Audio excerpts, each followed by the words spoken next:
7:18 en el territorio continental ecuatoriano, buscando la verdad en la revista de Opinión Democracia. Queremos dar la bienvenida a nuestros siguientes invitados, el jurista, el doctor Eduardo Carmignani, y el director de Fundamedios, César Ricaurte. Les invitamos para hacer un análisis de este veto parcial que ha impuesto el presidente de la República al proyecto de reformas a la ley de comunicación, partiendo de un hecho, porque el país debe estar consciente.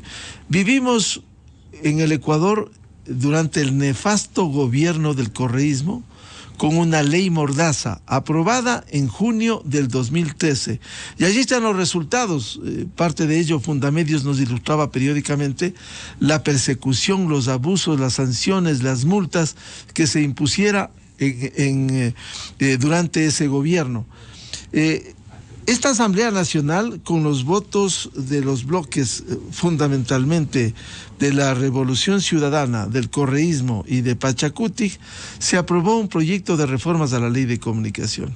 Esto ha merecido un veto mixto, como se ha denominado, en donde va primero a la Corte Constitucional para que resuelva las objeciones sobre las inconstitucionalidades, y luego esta suerte de incertidumbre, es verdad, y por eso la preocupación de los gremios y de los sectores de la comunicación, que pudiera pasar con un veto parcial, en donde uno de los escenarios es que haya los 2/3, la mayoría calificada, los 92 votos.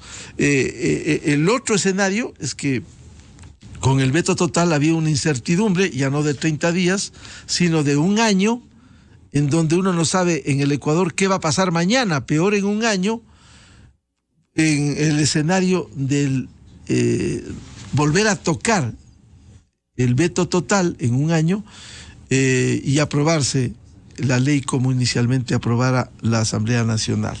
Con estos antecedentes, doctor Eduardo Carmignani, muy buen día. ¿Qué significado tiene este veto parcial a la ley de comunicación? Muy buen día.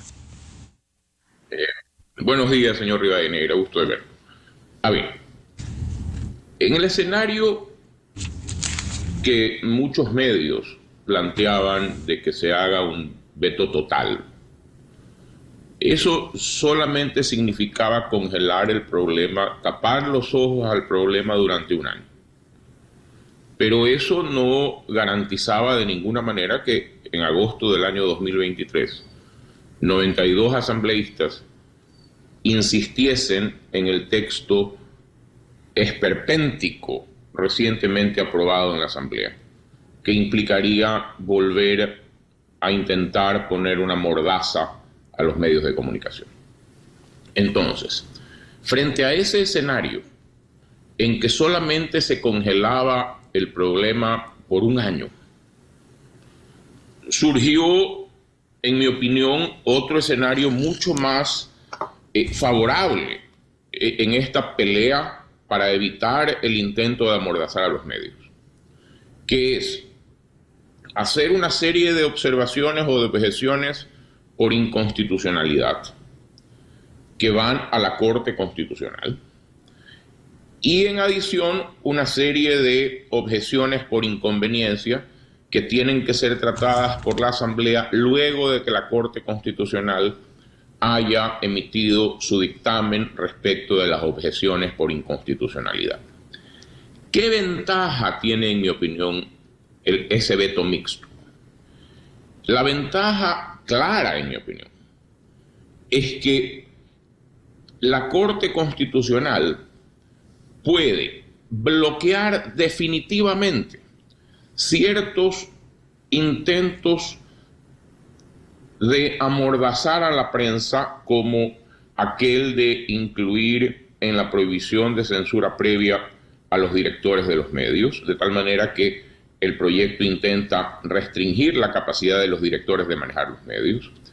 El intento de eliminar la opinión dentro del concepto de los contenidos que pueden difundir los medios. El intento de crear a la Defensoría del Pueblo como una comisaría estilo la antigua Supercom del señor Ochoa. Cosas de ese estilo, que son claramente inconstitucionales, pueden ser blindadas para siempre por la Corte Constitucional. Luego de que la Corte emite su dictamen, el caso regresa a la Asamblea, que ya no puede insistir en esos temas declarados inconstitucionales por la Corte. Y la Asamblea tiene que conocer ahí las objeciones parciales y aprobar un nuevo proyecto que regresa nuevamente al Ejecutivo para veto. Y en ese momento habrá que analizar qué es lo que salió de la Asamblea para decidir cuál es la estrategia apropiada si es que hubiese un nuevo intento de ponerle mordaza a los medios. Entonces, para mí el veto mixto tiene una serie de ventajas versus el veto total, que simplemente congelaba el problema por un año, hacía que nos tapemos los ojos por un año, pero como usted bien dijo, en un año perfectamente la Asamblea podía aprobar el proyecto tal como estaba, porque hay que recordar además que cuando se hace un veto total, lo que el presidente de la República dice es simplemente no al proyecto aprobado, pero no tiene capacidad de proponer textos alternativos. Entonces, a mí me parecía que la estrategia del veto total era muy riesgosa, porque creo que debemos coincidir además en algo. El objetivo a alcanzar era impedir la mordaza. Yo soy respetuoso de las opiniones ajenas y es posible que haya divergencia de opinión respecto de la estrategia para evitar la mordaza, pero el objetivo es el mismo. A mí me parece que la estrategia que ha usado el gobierno para impedir la mordaza es apropiada. Yo no estaba de acuerdo con el veto total, me parecía que era estratégicamente absurdo, pero creo que debemos coincidir en que el objetivo final es el mismo. Doctor Carmignani, para que nos explique lo que usted ha señalado, el primer escenario será la Corte Constitucional. Una vez que emita un dictamen, obligatoriamente, por un pronunciamiento vinculante, la Asamblea haría un nuevo proyecto bajo esas directrices de la Corte Constitucional, o también en el escenario que no haya los 92 votos para el, insístase, la Asamblea pudiera dejar allí y no necesariamente hacer un nuevo proyecto de ley. A ver, ahí se va a abrir un escenario interesante. Asumamos que la Corte declara la inconstitucionalidad de una serie de cuestiones que están incluidas en el proyecto. Luego del dictamen de la Corte, el caso regresa a la Asamblea para que la Asamblea conozca el veto parcial. Pero ya se ha hecho una limpieza de inconstitucionalidades. La Asamblea en ese momento tiene que conocer el veto parcial y hay, como usted conoce perfectamente, dos opciones. O se insiste en los textos originales no declarados inconstitucionales, para lo cual se requieren 92 votos, o la Asamblea se allana a las objeciones parciales del presidente, para lo cual se requiere mayoría simple de los asistentes a la sesión. Entonces, es perfectamente posible que, por un lado, la Corte limpie las inconstitucionalidades y, por otro lado, que queden aprobadas las objeciones parciales hechas por el presidente, ¿no? Si es que no consiguen los 92 votos para insistir. Pero del dictamen, doctor Carmignani, del dictamen de la Corte Constitucional que se espera, la Asamblea ya no podrá tocar esas inconstitucionalidades que ha impuesto en el proyecto original. Ya no podrá tocar eso. Es correcto, es correcto. Si la Corte declara que es inconstitucional, me voy a inventar para ser didáctico, que es inconstitucional el artículo 1, el artículo 2, el artículo 3 y el artículo 4, esa declaratoria de inconstitucionalidad de la Corte es absolutamente obligatoria. Ya el tema no lo pueden volver a tratar en la Asamblea. Quedan eliminados del proyecto los artículos declarados inconstitucionales por la Corte. Bien, quiero dar la bienvenida a César Ricaurte, director de Fundamedios, que ha sido muy activo, ha hecho observaciones. ¿cómo ha encontrado este veto mixto, este veto parcial del Ejecutivo? El pronunciamiento fue por un veto total. Sin embargo, hay estos ingredientes que nos ha señalado el doctor Carmiñani que pudiera resultar mucho mejor frente a la incertidumbre de un año con el veto total. César, muy buen día.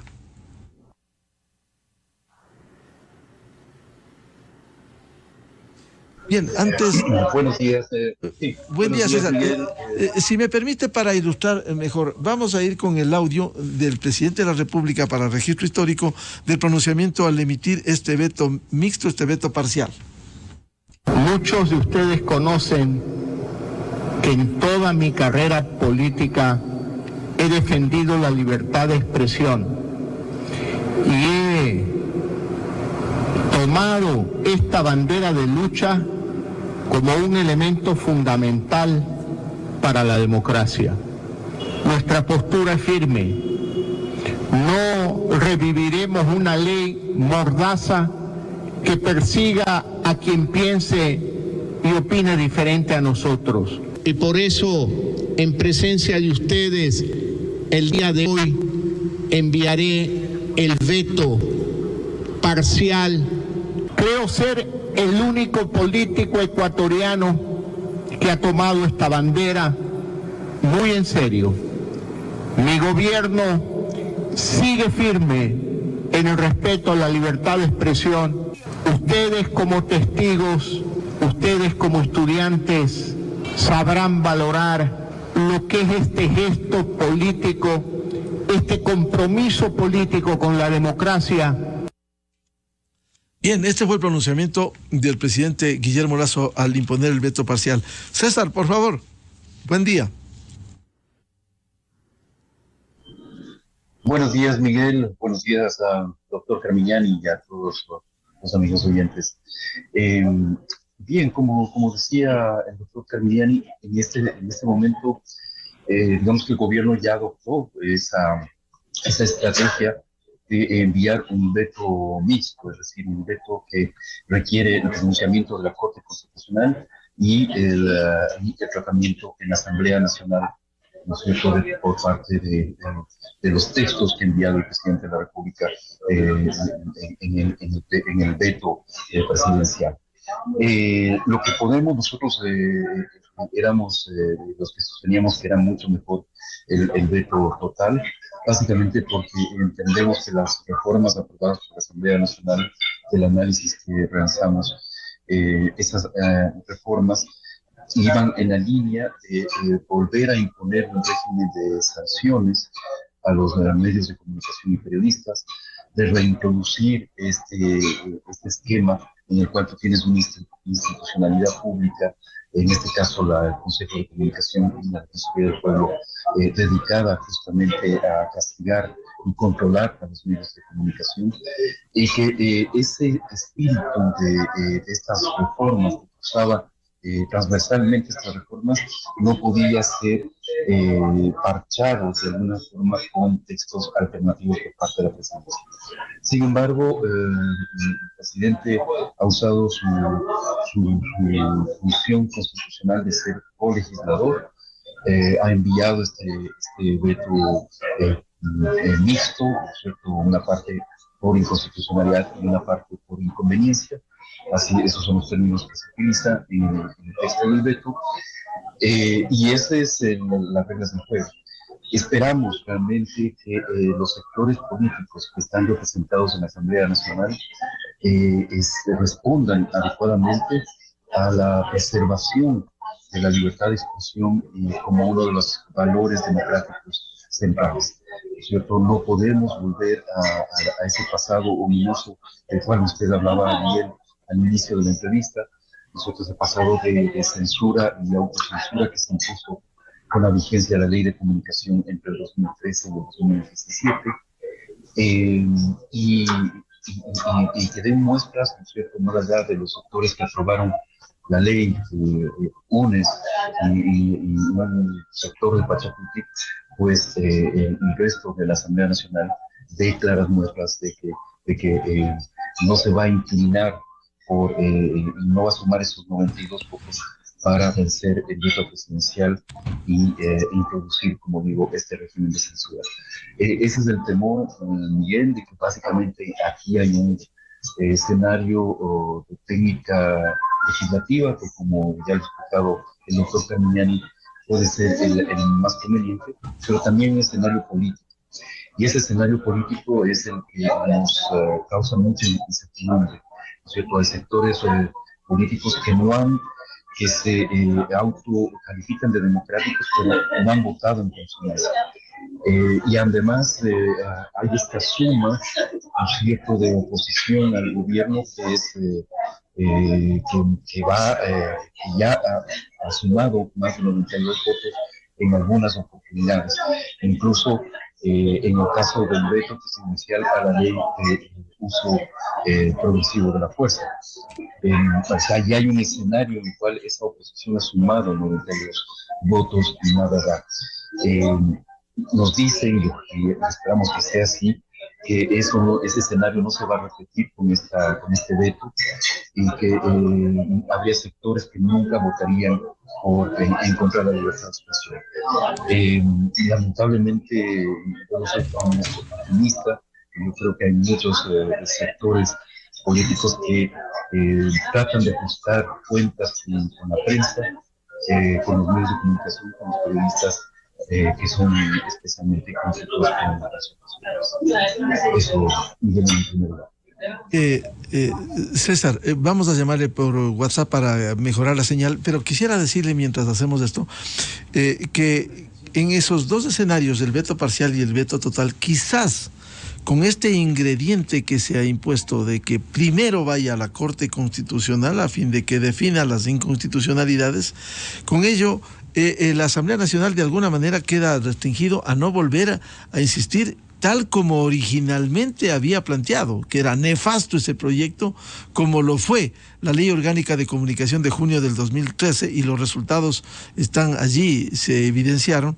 Este escenario le restringiría a la Asamblea en esa intención de buscar los 92 votos para el insístase del proyecto original. Ahora ya quedaría restringido al pronunciamiento de la Corte Constitucional, que va a tener que analizar en estos 30 días, y luego la Asamblea Nacional en este escenario riesgoso, claro, riesgoso de los 92 votos en lo que quede, porque hay que decir, de las 69 disposiciones del proyecto, 17 fueron objetadas en el veto por el Ejecutivo por inconstitucionalidad y 34 por inconveniencia. Consecuentemente, hay este escenario de alguna manera bloquea la intención inicial de la Asamblea de buscar los 92 votos e insistir en el texto original.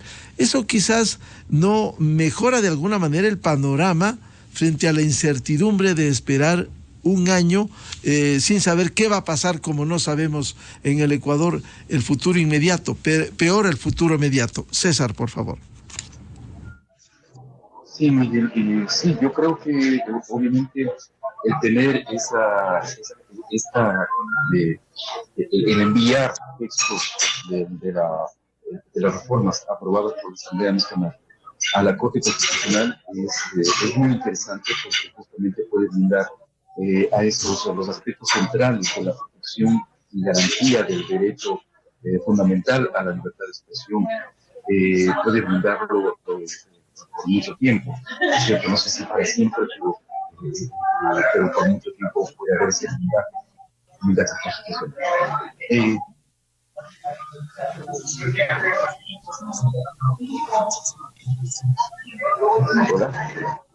¿Hola? Sí, César, está al aire usted.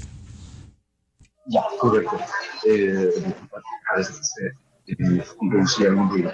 Entonces, decía que eso es muy interesante de este veto mixto, pero evidentemente la Corte Constitucional es un ente autónomo y no sabemos cómo, o sea, hay un principio que esperamos que la Corte Constitucional, hay una serie de principios y estándares que esperamos que la Corte Constitucional observe, atienda, ¿no es cierto?, en el momento en el momento de analizar y de pronunciarse por este veto. Y ese es básicamente.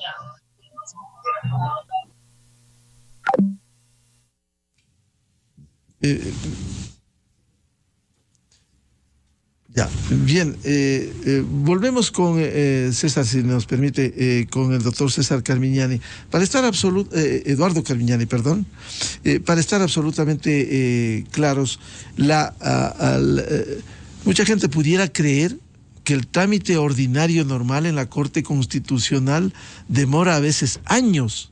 En este caso específico, por el veto mixto, el veto parcial del Ejecutivo, la Corte está constreñida, deberá en 30 días emitir un pronunciamiento previo e ir luego a la Asamblea para que sobre esa base actúe con el resto del veto parcial, las 34 disposiciones por inconveniencia. Por favor, ilústrenos, doctor Carmignani.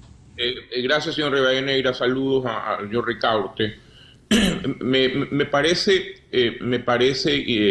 voy a usar la palabra que él usó, me parece interesante que las reflexiones que estamos haciendo alrededor de este objetivo común, ¿no? puedan ir calando en la estrategia que se ha adoptado. Y voy a su pregunta sobre la Corte. Efectivamente, la Corte tiene un plazo de 30 días para resolver. Y ahí hay la oportunidad para el país de presentarse ante la Corte. Fundamedios, las asociaciones, la Asociación de Periódicos, la Asociación de Canales, a expresar sus puntos de vista sobre estas cuestiones esperpénticas, violatorias de la libertad de expresión que se intentó volver a poner en vigencia en el Ecuador con este proyecto. Y hay otra ventaja. Esta es una Corte seria. Uno puede estar de acuerdo o en desacuerdo con determinados fallos que haya emitido la Corte. Pero es una Corte seria, es una Corte en donde va a ser posible el debate y la presentación de argumentos como los que refería el señor Ricaurte sobre los estándares internacionales de protección de la libertad de expresión, etc. Entonces, es absolutamente necesario que cuando se inicie el trámite en la Corte, los interesados presenten directamente en la Corte sus argumentos, que seguramente van a ser analizados con serenidad, ¿no? Por los jueces, ¿no? O sea, esto elimina, esta primera fase del veto, elimina la calentura política o los intereses politiqueros que pueda haber en la Asamblea. Con lo cual se obtiene que lo que regrese a la Asamblea luego del dictamen de la Corte ya esté saneado para siempre. Entonces, creo que ahora lo que tenemos que hacer es preparar la argumentación en soporte de los vetos por inconstitucionalidad y presentarlos como parte interesada en la Corte.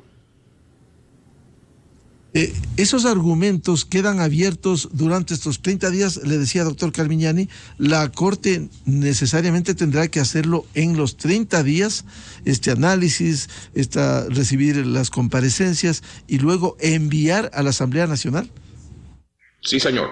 Luego del dictamen de la Corte, el expediente, por llamarlo de alguna manera, regresa a la Asamblea para que la Asamblea trate en las partes vetadas por inconveniencia, bien entendido que las partes que hubiese la Corte considerado inconstitucionales no pueden volver a ser tratadas, ya quedan eliminadas para siempre. Pero la Corte no puede dilatar esto, está sujeta a los 30 días. Yo creo que la Corte, la Corte tiene ese plazo impuesto por la normativa, de tal manera que tiene que respetarlo, y la Corte en general, cuando la normativa aplicable le impone ciertos plazos breves, los ha venido respetando. Por ejemplo, cuando tiene que hacer el análisis de constitucionalidad de los estados de excepción, etc. Entonces yo no tengo duda de que la Corte va a respetar el plazo, ¿no? Y por eso hay que preparar con anticipación los argumentos, no hay que esperar al día 30, hay que la próxima semana hay que comenzar a presentar argumentos de apoyo a las objeciones por inconstitucionalidad que ha presentado el presidente de la República.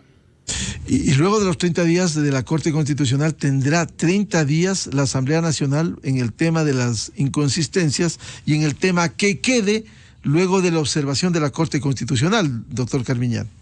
Sí, señor. Una vez que la Corte le devuelve el caso a la Asamblea se le activa el plazo de 30 días que tiene para analizar las objeciones por inconveniencia. Ahora, vamos al tema del proyecto, porque hay que hacer conciencia, escarnio, doctor Carmiñani, sobre el contenido de este proyecto impresentable que aprobaron estos 75 votos de asambleístas del correísmo, fundamentalmente de Pachacuti. Se quería volver a un estado casi policial, volver a la Supercom, darle a la Defensoría esta atribución de casi castigar la comunicación, la opinión, la información, doctor Carmiñani. Ahí hay una serie de barbaridades. Déjenme ir rápidamente por tres. La primera,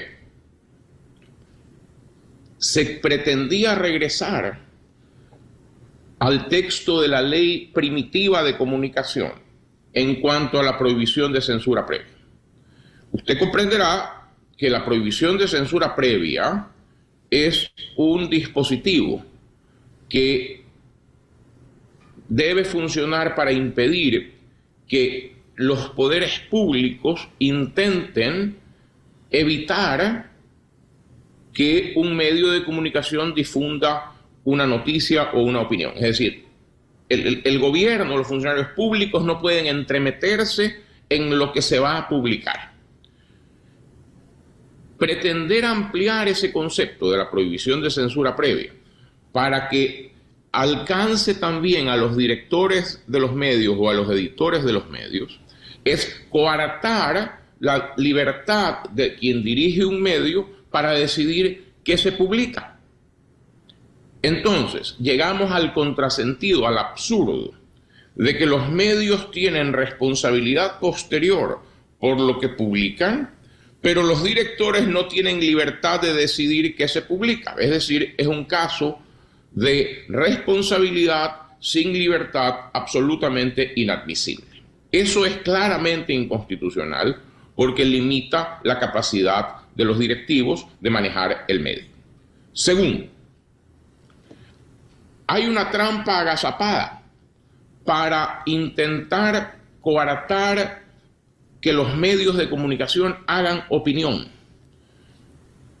¿Y cómo agazapan esa trampa? Eliminan del concepto de los contenidos, subrayo la palabra contenidos, que pueden difundir los medios. Hoy esos contenidos están definidos como información y opinión. Pretenden eliminar del concepto de contenidos a la palabra opinión, de modo que el concepto quede limitado a información. Claramente se pretende coartar la capacidad de los medios de comunicación de difundir opiniones. Tercero, lo que usted ya mencionó, el intento de revivir camufladamente este poder policial espantoso que se le dio a la Supercom en la ley primitiva, ¿no? Y dárselo a la Defensoría del Pueblo, a la que se pretende convertir en una comisaría de juzgamiento de infracciones por parte de los medios, en clara violación de la independencia de funciones que establece la Constitución, porque si se le pretende dar a la Defensoría del Pueblo funciones cuasi judiciales, se está invadiendo el área o el ámbito de acción de la función judicial, atentando contra la estructura que para el Estado prevé la Constitución, ¿no?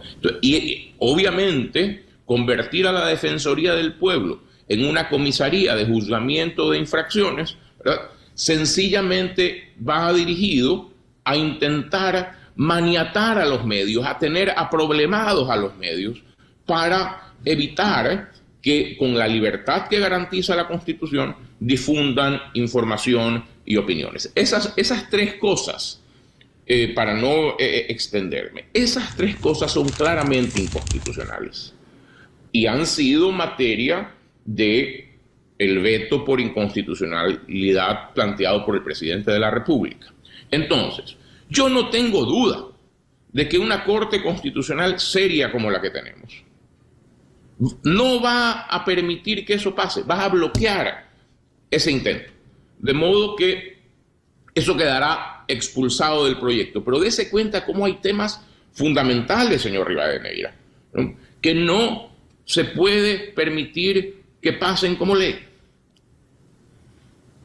Y este papel que se quería asignar a la Defensoría del Pueblo hubiese sido nefasto, algo similar como ya tuvimos con la Supercom del señor Ochoa. Pero por supuesto, yo me acuerdo un caso en que en la Supercom del señor Ochoa se abrió un proceso de juzgamiento porque la propia Supercom se consideraba ofendida por la publicación que había hecho un medio. Es decir, Ochoa hasta intentó ser juez y parte. O sea, a ese nivel de barbaridades se llegó con ese bodrio que era la Supercom. Claro, recuerdo, y hoy publica Diario Expreso, doctor Carmiñani, precisamente cuando usted defendió a Diario Expreso, cuando la Supercom le llamó la atención por revelar actos de corrupción en Petroecuador, es decir, ese era el país que vivíamos y que no queremos seguir viviendo. Y que no hay que dejarse, y por eso, teniendo, como decía yo al inicio, el mismo objetivo, que es impedir que se intente de nuevo poner una mordaza a los medios, ¿no?, creo que la pelea para conseguir ese objetivo tiene que ser una pelea fríamente pensada, ¿no? Yo por eso no podía estar de acuerdo con el veto total que simplemente pateaba el problema a un año. Aquí hay que pelear con todas las herramientas que se tenga a mano, ¿no?, para impedir este intento de regresar a la mordaza de la ley primitiva del año 2013. Claro, quedábamos en cero y en incertidumbre un año sin saber qué va a pasar en un año. En cambio acá hay plazos para definir y confiar finalmente en que no haya los 92 votos en los temas de inconsistencia en la Asamblea Nacional. Pero aquí hay temas de principios, que usted lo sabe, doctor Carmiñani, que queremos que los explique. El principio de la protección de la información, de la opinión, que no haya esta censura previa, que incluso las herramientas internacionales lo prohíben, pero que se había hecho uso desde la Ley Orgánica de Comunicación del 2013 en el correísmo, doctor Carmiñán. Mire, ¿qué hay que evitar? ¿Qué pretenden cuando plantean que un director de medio no pueda dirigir el medio? Que cuando plantean que un director de medio no puede decir qué se publica y qué no se publica. En el fondo de lo que se trata es de manejar el medio vía infiltrados por fuera de quien lo dirige. Supóngase que infiltran un periodista en un medio y ese periodista escribe una barbaridad. El director no pudiera, si pasa este intento, impedir que se publique. Entonces, ¿quién dirige el medio? ¿No? Todo es un rompecabezas, señor Rivadeneira, dirigido a maniatar la dirección y la libertad con que deben manejarse los medios de comunicación por parte de quienes los controlan, ¿no? Cuando se intenta eliminar de los objetivos de los medios de comunicación la difusión de opiniones, ¿a dónde se apunta? Se apunta, y esto no es una exageración, a clausurar las páginas de opinión en los medios escritos, por ejemplo. Se apunta a impedir que en un medio como este, usted me invite a que yo dé mis opiniones. tendría usted que limitarse a dar informaciones que además, esto no lo habíamos tratado, que además estaban aprisionadas o quedarían aprisionadas por ese concepto nefasto de que el Estado tiene como rol garantizar la verdad de lo que se difunde en los medios de comunicación. Y yo me pregunto, ¿qué es la verdad? ¿Cuántas aristas tiene la verdad? ¿Cuál es la verdad? El Estado debe tener como rol garantizar que los medios de comunicación en sus tareas busquen, es un anhelo, busquen la verdad. Pero la verdad no es única, y menos puede la verdad ser única e impuesta por lo que el Estado considera su verdad. Eso es llevarnos a un Estado totalitario. Pero ni siquiera disimularon ese intento. O sea, todas esas cosas tienen que ser frenadas, ¿no? Y yo estoy seguro de que la Corte Constitucional las va a frenar. Claro, lo que usted dice es muy importante para tomar conciencia. Nosotros diariamente decimos en búsqueda de la verdad. No tenemos la verdad, buscamos, contribuimos como medio, como una acción del periodismo, pero lo grave es ir al otro lado, en donde la verdad sea impuesta por una autoridad que discierne y dice, esta es la verdad, esta es la mentira. ¿A título de qué? ¿Cómo el Estado puede imponer una verdad que se ha evidenciado? A veces impusieron la mentira como verdad, doctor Carmiñán. Sí, señor, sí, señor. La verdad oficial generalmente es la mentira en los regímenes totalitarios. No podemos permitir este intento orwelliano de asignar al Estado el rol de declarar qué es la verdad para luego imponerla oficialmente a los medios. Entonces, dése cuenta cómo hay, ni siquiera muy disimuladamente, ¿no?, una serie de intentos de regresar a la mordaza de la ley primitiva del año 2013, ¿no? Y yo quiero hacer un llamado de conciencia a todos quienes creemos que debemos oponernos a este intento perverso, ¿no?, a dar la pelea y seguir en la pelea. Ahora el escenario va a la Corte Constitucional. Bueno, hay que pelear en la Corte Constitucional y presentar los argumentos, ¿no? Y luego de que salga de la Corte, habrá que hacer lo propio en la Asamblea. No hay que bajar los brazos en esta pelea que es de interés nacional, señor Rivadeneira. ¿Usted confía en las ejecutorias, en las acciones que en este caso cumpla la Corte Constitucional? Por cierto, hay que decirlo, no es la Corte cervecera que tanto daño hizo. Esta es una Corte con respetables juristas y que se espera, con coherencia, que aborden este tema, doctor Carmiñán. Yo confío en que los magistrados de la Corte Constitucional van a cumplir su rol de garantes de la Constitución y van a poner coto a este intento de amordazar a los medios de comunicación. No tengo la menor duda de que eso va a pasar. Puede ser que sobre algún detalle haya diferencias de opinión, pero como concepto general, señor Rivadeneira, yo creo que esta es una Corte seria que va a cumplir su rol de garante de los derechos fundamentales de los ciudadanos. Los ciudadanos tenemos derecho a que los medios de comunicación difundan información y opinión que nos nutra para tomar nuestras decisiones como personas.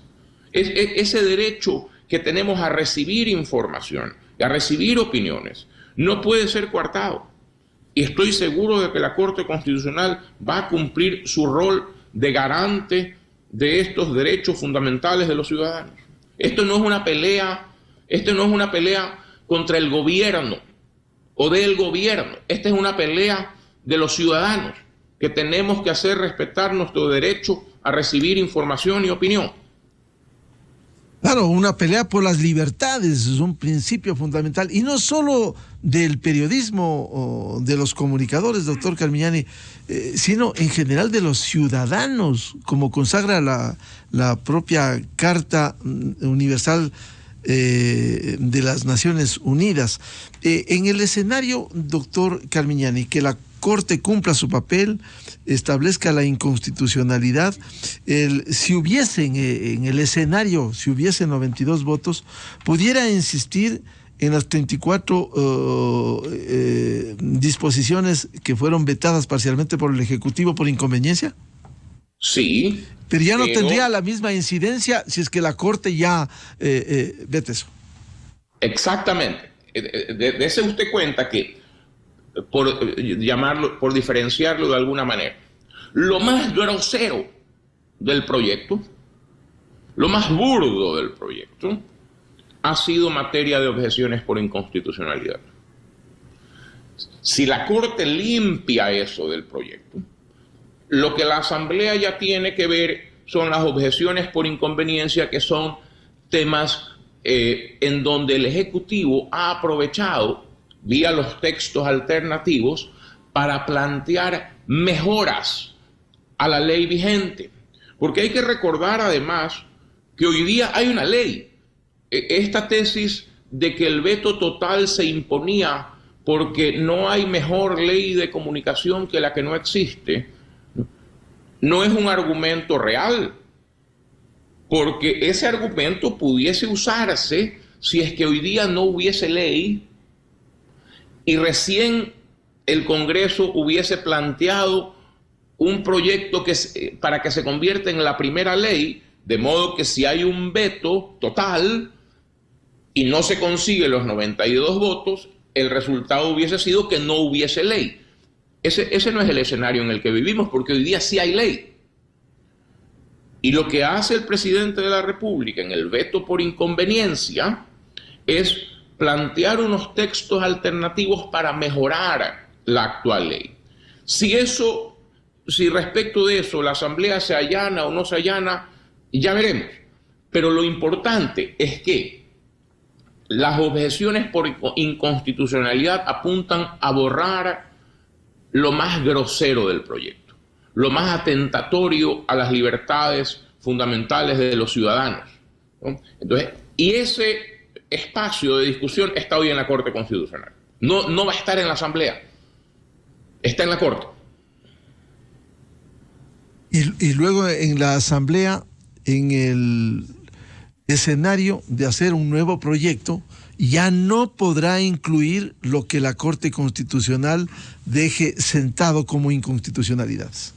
Exactamente, no lo puede incluir, y además el nuevo proyecto, señor Rivadeneira, regresa al Ejecutivo para nuevo análisis de veto.